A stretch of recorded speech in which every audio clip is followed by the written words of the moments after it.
going to talk about sex education methods. Imagine for a moment that you are still in high school and you're about to graduate, your whole future is ahead of you, you're excited, you're ready to make all these brand new choices for yourself. But then, out of nowhere, your life changes before your eyes when you find out that you're pregnant or that you got somebody pregnant.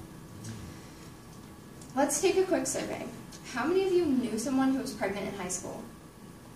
Yeah, it's not surprising that a lot of you raised your hands. Last year alone, there were 249,000 U.S. teens who gave birth to a child. And this doesn't even begin to cover the number of teens who contracted an STD or an STI.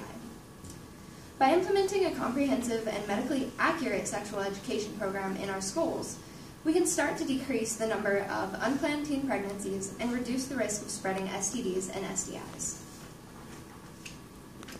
So, let's see. Teen pregnancies are incredibly high in the United States. As I mentioned earlier, there were 249,000 teen births last year, and there were a staggering 614,000 teen pregnancies in 2010. According to Moore, a much higher proportion of U.S. teenagers have babies than their counterparts in the other countries in Western Europe. Like, if you look at this graph right here, you guys can see that the UK is at 19.7, France 10.7, Germany 8 out of 8 births per 1,000 women, and yet the United States is at 29.4. It's a lot higher than everywhere else. And part of this is due to a difference in sex education in our schools. By refusing to talk to students about proper condom usage and birth control methods, we're raising students who do not understand how to properly have safe sex. Many schools around the nation focus only on the negative outcomes of sex, such as unplanned pregnancy and STDs.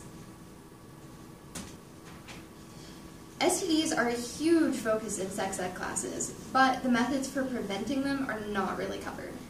In a lot of sex ed classes, STDs and STIs are kind of treated as the boogeyman of sex. They're kind of used as a scare tactic to try to encourage students to wait until marriage before having sex. But teenagers have sex, and methods for prevention need to be discussed right now. Teenagers are responsible for nearly half of the 20 million new STD infections every year.